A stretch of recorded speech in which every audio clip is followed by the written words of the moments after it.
اب دین اسلام کیسے زندہ ہو؟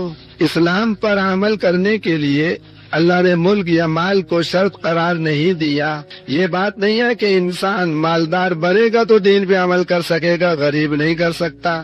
اکثر صحابہ کرام غریب اور فقیر تھے۔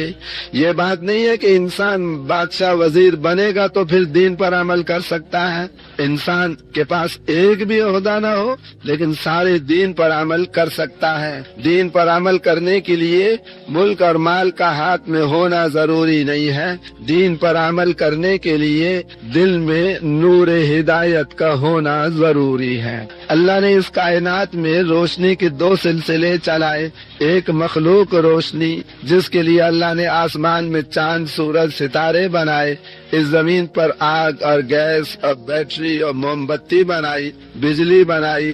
یہ مخلوق روشنی جب انسان کو میسر آ جاتی ہے تو انسان کو مخلوق چیزیں نظر آنے لگتی ہیں، ان کا نفع اور نقصان بھی نظر آنے لگتا ہے۔ اور جب یہ مخلوق روشنی انسان کو میسر نہ رہے تو نہ چیزیں نظر آتی ہیں، نہ ان کا نفع اور نقصان نظر آتا ہے۔ تو اس مخلوق روشنی کو قیامت کے دن اللہ ختم فرما دیں گے، چاند اور سورج کو بے نور کر دیں گے، ستارے آسمان سے جھڑ جائیں گے، کیونکہ اب مخلوق چیزیں نہ رہی، ان کو دیکھنے کے لیے مخلوق روشنی کی ضرورت نہ رہی۔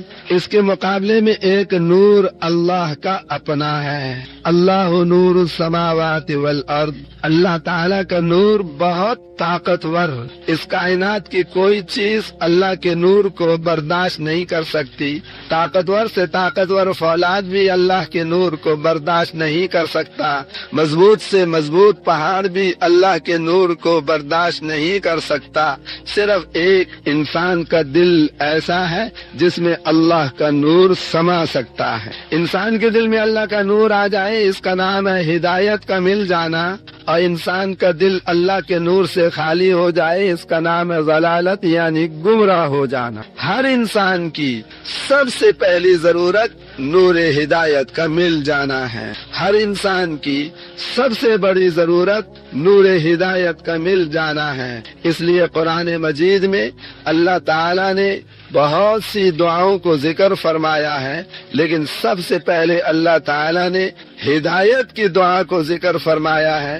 قرآن کے شروع میں سورۃ فاتحہ ہے، اور سورۃ فاتحہ میں اللہ نے کیا دعا رکھی ہے؟ اہدنا، اے اللہ تو ہم تمام انسانوں کو ہدایت نصیب فرما۔ تو یہ دعا جس کے حق میں قبول ہو جائے گی، اس کے حق میں قرآن کی باقی تمام دعائیں بھی قبول ہونے لگ جائیں گی، اور جس کے حق میں پہلی دعا قبول نہ ہوئی اور اس کو نور ہدایت نہ ملا، اس کے حق میں قرآن کی باقی دعاؤں میں سے کوئی دعا قبول نہیں ہوگی۔ یہ ہدایت کا مل جانا ہر انسان کی پہلی ضرورت ہے اور سب سے بڑی ضرورت ہے۔ جس کو نور ہدایت مل گیا اس کی مرنے کے بعد کی ساری ضرورتیں پوری ہو جائیں گی۔ جسے نور ہدایت نہ ملا، مرنے کے بعد اس کی ایک بھی ضرورت پوری نہیں ہوگی۔ ایسا انسان جس کا دل اللہ کے نور سے خالی ہوگا، ایسا انسان دوزخ میں ڈالا جائے گا، اور دوزخ میں اسے ہزاروں سال گزر جائیں گے، ایک گھونٹ پانی پینے کو نہیں ملے گا۔ لاکھوں سال گزر جائیں گے، ایک لقمہ کھانے کو نصیب نہیں ہوگا، اور کروڑوں سال دوزخ میں گزر جائیں گے، ایک منٹ کا آرام کرنا اسے نصیب نہیں ہوگا۔ اس لیے ہر انسان کی سب سے پہلی ضرورت اور سب سے بڑی ضرورت نور ہدایت کا مل جانا ہے۔ دلوں میں ہدایت کا نور ڈالنا اور دلوں میں سے ہدایت کا نور نکال لینا، یہ ایک اللہ کا کام ہے۔ اللہ ہدایت دینا چاہے تو اللہ تعالیٰ نے فرعون کی بیوی حضرت آسیہ کو ہدایت دے دی، اور اللہ تعالیٰ ہدایت نہ دینا چاہے تو اللہ تعالیٰ نے حضرت نوح علیہ السلام کی بیوی کو ہدایت نہیں دی۔ نبیوں کی بیوی کو ہدایت نہ دے، اور جو سب سے بڑا دوزخیہ فرعون، اللہ اس کی بیوی کو ہدایت دے۔ یہ اللہ نے دکھایا کہ ہدایت دینا نہ دینا اللہ کا کام ہے۔ اللہ تعالیٰ نے اس دنیا کو دارالاسباب بنایا، کرنے والی ذات اللہ کی ہے، لیکن اللہ نے ہر چیز کے لیے کوئی نہ کوئی سبب مقرر فرمایا۔ تو اللہ نے انسانوں کو ہدایت دینے کے لیے نبیوں کی محنت کو سبب بنایا۔ کسے سبب بنایا بھائی؟ نبیوں کی محنت کو اللہ نے سبب بنایا۔ جب اللہ تعالیٰ کسی قوم کو ہدایت سے نوازنا چاہتے تو ہدایت کی محنت دے کر اس قوم میں نبی کو بھیج دیتے۔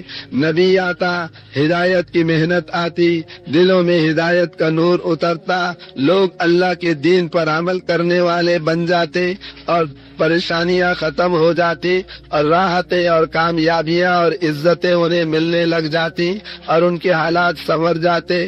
نبی چلا جاتا، ہدایت کی محنت بھی چلی جاتی، دلوں میں سے ہدایت نکلنے لگتی، اللہ اسے قوم میں دوسرا نبی بھیج دیا کرتے۔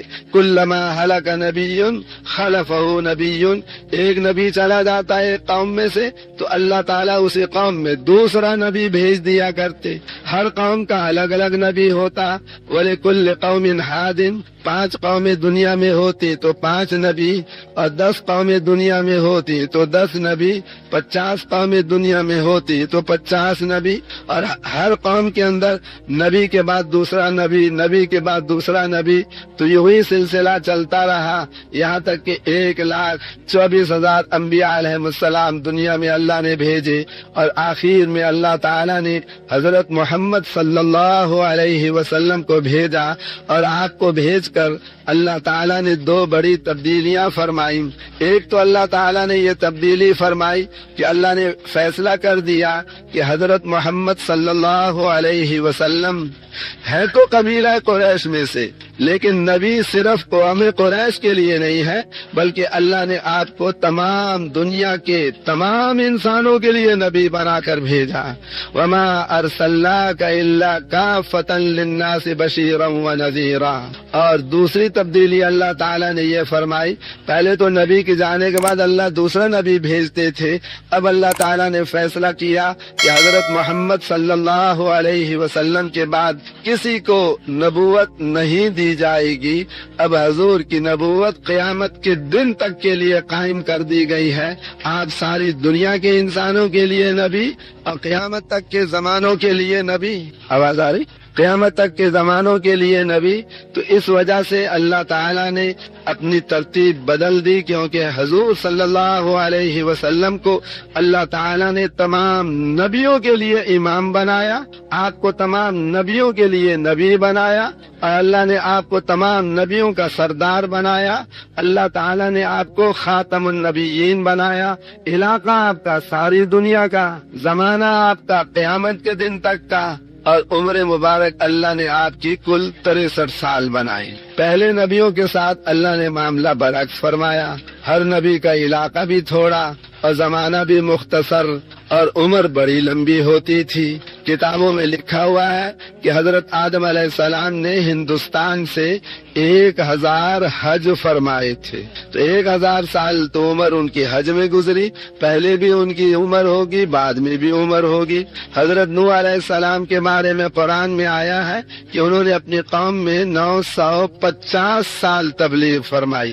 اس تبلیغ فرمانے سے پہلے کا بھی زمانہ اور اس تبلیغ فرمانے کے بعد کا بھی زمانہ، ان کی عمر بھی بڑی لمبی۔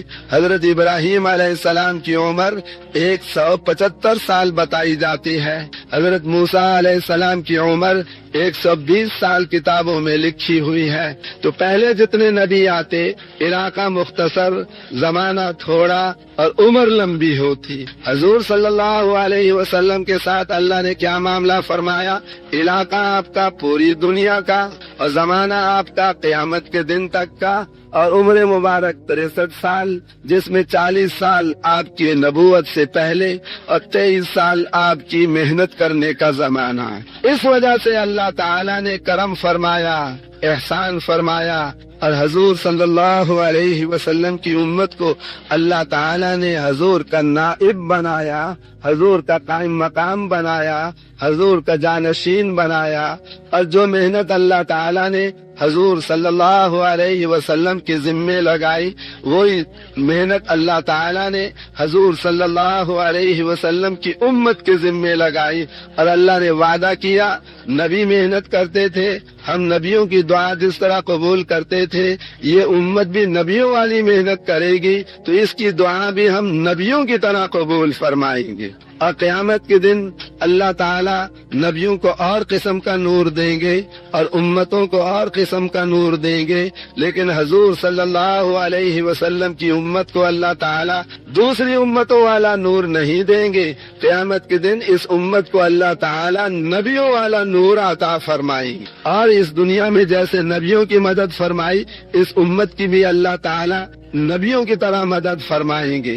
چنانچہ حضور صلی اللہ علیہ وسلم نے اپنی ساری امت کو، صحابہ کرام کو پہلے دن سے دین کی محنت میں اپنے ساتھ استعمال فرمایا، اپنے کام میں ان کو شریک فرمایا۔ تمام مردوں عورتوں کو اللہ تعالیٰ کے فرمانے پر حضور صلی اللہ علیہ وسلم نے ایمان کی دعوت میں پہلے دن سے لگایا، دین کی محنت میں پہلے دن سے لگایا۔ تمام مرد صحابہ بھی دعوت دینے والے تھے، تمام صحابہ کی عورتیں بھی دین کی دعوت دینے والی تھی، اور دعوت دینے سے صحابہ کا ایمان اور مضبوط ہوتا، کیونکہ یہ دعوت کا خاصہ ہے کہ جتنے زور سے دعوت ایمان کی دے گا اتنا زیادہ وہ داعی اپنے ایمان میں ترقی پائے گا۔ اس لیے صحابہ کرام کا ایمان دعوت دینے سے ترقی کرتا جاتا، اور دعوت کا یہ بھی فائدہ ہے کہ دعوت دینے سے شیطان بھاگ جاتا ہے، غلط دنیا سے مٹ جاتا ہے، اور باطل کی جڑیں کٹ جاتی ہیں، اور کفر کی کمر ٹوٹ جاتی ہے۔ جیسے کہ حضور صلی اللہ علیہ وسلم نے بتایا کہ اذان دینے سے اور اقامت کہنے سے شیطان بھاگتا ہے، کیونکہ اذان اور اقامت دونوں دعوت اللہ ہیں۔ تو دعوت دینے سے ایمان، داعی کا اپنا ایمان مضبوط ہوتا ہے، اور غلط یقین، غلط طریقے، غلط جذبے دنیا سے مٹتے ہیں، اور دعوت دینے سے ہی صحیح یقین اور صحیح طریقے اور صحیح جذبے انسانوں میں پیدا ہوتے ہیں۔ اور دعوت دینے سے جتنے انسانوں کو ہدایت ملے گی وہ دعوت دینا صدقہ جاریہ بنے گا، اور ان تمام ہدایت پانے والوں کے اعمال کے برابر اللہ تعالیٰ اس داعی کو اجر و ثواب عطا فرمائیں گے۔ داعی مر کر بھی قبر میں بھی چلا جائے گا لیکن اس کا اعمال نامہ قیامت تک بند نہیں ہوگا۔ تو رسول پاک علیہ السلام کے زمانے میں تمام صحابہ کرام نے نیابت نبوت والی محنت تبلیغ کو اپنا اصل کام بنایا، اور اس کے تقاضوں کو سب سے آگے رکھا۔ اس کے تقاضے پورے ہو جاتے، اپنے کاروبار، زمیندارہ، گھر بار میں لگ جاتے، اور اگر اس کے تقاضے پورے نہ ہوتے تو گھر بار، کاروبار، زمیندارے کے تقاضوں کو قربان کر دیتے۔ اور صحابہ کرام نے حضور صلی اللہ علیہ وسلم کے ساتھ 23 سال اس محنت کو کیا اور حضور کی نگرانی میں سیکھا، اور 25 سفر حضور نے خود ایسے کیے کہ آپ صحابہ کے ساتھ خود تشریف لے گئے، اور 125 سفر حضور نے صحابہ کے اپنے بغیر کروائے، تاکہ اپنی امت کی یہ تربیت فرماویں کہ میری امت میرے بغیر میرا کام کرنے والی بنے میرے طریقے پر، اور اپنی آنکھوں سے دیکھ لے کہ حضور ہمارے ساتھ ہو تو بھی اللہ ہماری مدد فرماتے ہیں، اور اگر حضور ہمارے ساتھ نہ ہو، حضور کا کام ہو اور حضور کے طریقے پر ہو تو بھی اللہ تعالی ہماری غیب سے مدد فرماتے ہیں۔ تو صحابہ کرام حضور صلی اللہ علیہ وسلم کی نیابت کی محنت کو کرنے والے بنے، تو اس کے نتیجے میں اللہ تعالی نے صحابہ کرام کو اس زمانے کے تمام انسانوں کا امام بنا دیا۔ اور ایک دن وہ آیا کہ روم اور فارس والے صحابہ کرام کی نظر کو دیکھ کر چلا کرتے تھے۔ آج مسلمانوں کا سب سے بڑا جرم عظیم یہ ہے کہ حضور صلی اللہ علیہ وسلم اس امت کو دنیاوی محنتوں سے نکال کر اپنی محنت میں مشغول فرما کر گئے تھے۔ تو جس محنت میں حضور صلی اللہ علیہ وسلم نے اپنی امت کو مشغول فرمایا، آج کی امت محمدیہ نے اس محنت کو چھوڑ دیا، اور جن محنتوں سے حضور نے امت کو نکالا تھا، آج کے مسلمانوں نے انہی محنتوں میں اپنی ساری صلاحیتوں کو لگا دیا۔ تو ختم نبوت کی برکت سے جو محنت اللہ نے اس امت کو عطا فرمائی تھی، اس محنت کو چھوڑ دینا اور دنیاوی محنتوں میں اپنے آپ کو کھپا دینا، یہ اصل جرم عظیم ہے۔ اب دعوت کو اس زمانے میں مسلمانوں مسلمانوں نے چھوڑا تو ایمان کمزور ہونے لگا، اور ایمان کی کمزوری کی وجہ سے آہستہ آہستہ امت اس حال پر پہنچ چکی ہے کہ 90% مسلمان آج نماز نہیں پڑھتے ہیں، اور مسلمانوں کے اندر سودی کاروبار کے نئے نئے نمونے ہر سال قائم ہو جاتے ہیں۔ سودی کاروبار جو اللہ کے نزدیک اتنا برا ہے کہ ایک سودی کاروبار کرنا اپنی ماں کے ساتھ زنا کرنے کے 70 مرتبہ زنا کرنے کے برابر بتایا گیا ہے، وہ آج سودی کاروبار مسلمانوں میں بڑھتا جا رہا ہے، اور مرد عورت کا ناجائز اختلاط جو حرام ہے وہ بڑھتا جا رہا ہے۔ تو جتنے قسم کا حرام مسلمانوں میں آج پایا جا رہا ہے اس کی بنیادی وجہ ایمان کا کمزور ہو جانا۔ اور ایمان کیوں کمزور ہوا؟ کیونکہ رسول پاک علیہ السلام کی نیابت والی محنت کو امت نے چھوڑ دیا۔ اس وجہ سے آج مسلمان ساری دنیا کے انسانوں کے غلام بن گئے ہیں، اور یہ غیروں کی نظر دیکھ کے چلتے ہیں، اور ایسا کوئی مسلمان نظر نہیں آتا جو اللہ رسول کو دیکھ کر چلنے والا ہو۔ کتنے بھی حالات مسلمانوں کے خراب ہو جائیں، لیکن اللہ نے یہ فیصلہ کیا ہے قیامت کے دن تک کے لیے کہ جس زمانے میں مسلمان حضور صلی اللہ علیہ وسلم کی نیابت والی محنت کو اختیار فرمائیں گے، اور یہ مسلمان اس محنت کو حضور صلی اللہ علیہ وسلم کے طریقے کے مطابق کرنے والے بنیں گے، اسی زمانے میں اللہ تعالی اپنی غیبی نصرتوں کو مسلمانوں کے لیے ظاہر فرمائیں گے، اور اسلام کو ساری دنیا میں اللہ اپنی قدرت سے زندہ فرمائیں گے۔ اور جب مسلمان نبی کی محنت کو کرنے والے بنیں گے تو جیسے صحابہ کرام کو اللہ نے دنیا کا امام بنایا، اس زمانے کے مسلمانوں کو بھی اللہ دنیا کا امام بنا دیں گے۔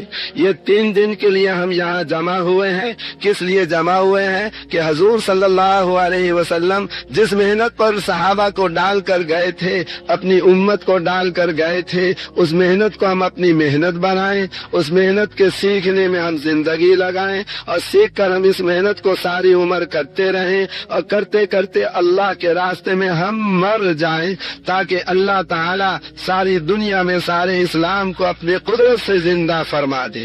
تو وہ قربانیاں اور وہ مجاہدے جو صحابہ کرام نے دعوت کے راستے میں اختیار فرمائے، اگر آج ہم بھی ان مجاہدوں قربانیوں والے بن جائیں گے تو اللہ تعالی آج کے مسلمانوں کو بھی وہ ساری عزتیں اور وہ ساری کامیابیاں اور وہ ساری راحتیں اس دنیا میں نصیب فرمائیں گے جو صحابہ کرام کو نصیب فرمائی تھی۔